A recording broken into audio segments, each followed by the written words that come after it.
After Hezekiah had faithfully carried out his work, King Sennacherib of Assyria invaded Judah.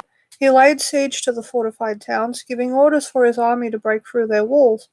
When Hezekiah realized that Sennacherib also intended to attack Jerusalem, he consulted with his officials and military advisors, and they decided to stop the flow of the springs outside the city. They organized a huge work crew to stop the flow of the springs, cutting off the brook that ran through the fields. For they said, "Why should the kings of Assyria come here and find plenty of water?"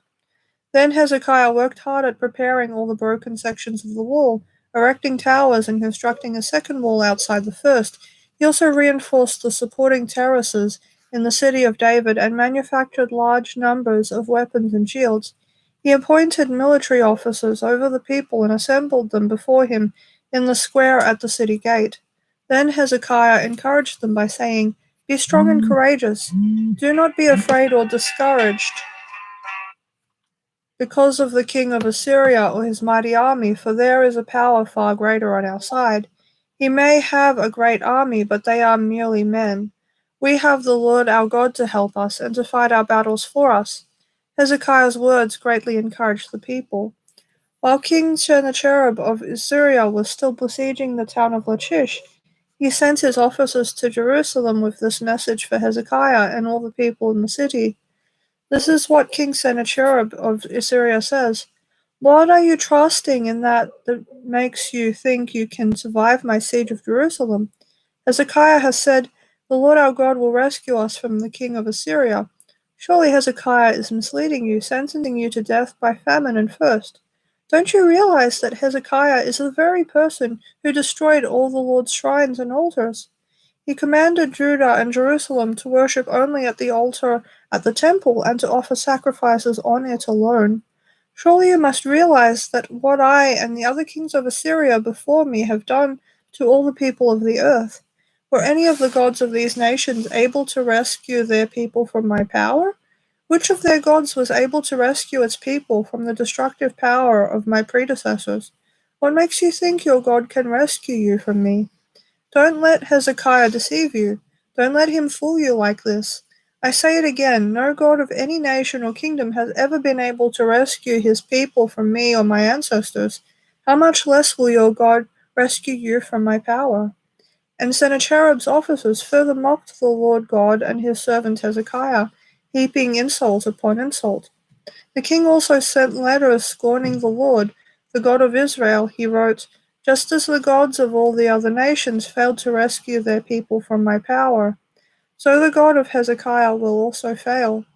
The Assyrian officials who brought the letters shouted this in Hebrew to the people gathered on the walls of the city, trying to terrify them so that it would be easier to capture the city.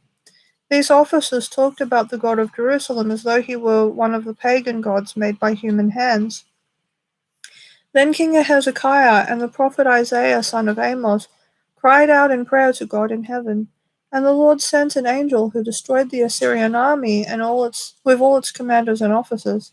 So Sennacherib was forced to return home in disgrace to his own land, and when he entered the temple of his God, some of his own sons killed him there with a sword. That is how the Lord rescued Hezekiah and the people of Jerusalem from King Sennacherib of Assyria, and from all the others who threatened them. So there was peace throughout the land. From then on, King Hezekiah became highly respected among all the surrounding nations, and many gifts for the Lord arrived at Jerusalem with valuable presents for King Hezekiah too. About that time, Hezekiah became deathly ill. He prayed to the Lord, who healed him and gave him a miraculous sign. But Hezekiah did not respond appropriately to the kindness shown him, and he became proud. So the Lord's anger came against him, and against Judah and Jerusalem. Then Hezekiah humbled himself and repented of his pride, as did the people of Jerusalem. So the Lord's anger did not fall on them during Hezekiah's lifetime. Hezekiah was very wealthy and highly honored.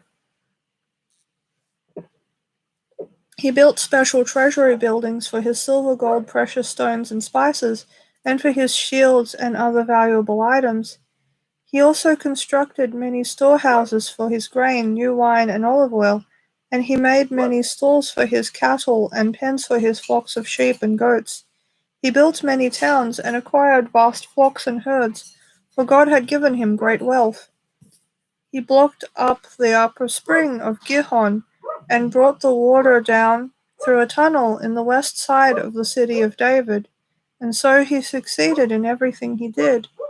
However, when ambassadors arrived from Babylon to ask about the remarkable events that had taken place in the land, God withdrew from Hezekiah in order to test him and to see what was really in his heart. The rest of the events in Hezekiah's reign and his acts of devotion are recorded in the vision of the prophet Isaiah, son of Amoz, which is included in the book of the kings of Judah and Israel. When Hezekiah died, he was buried in the upper area of the royal cemetery, and all Judah and Jerusalem honored him at his death, and his son Manasseh became the next king.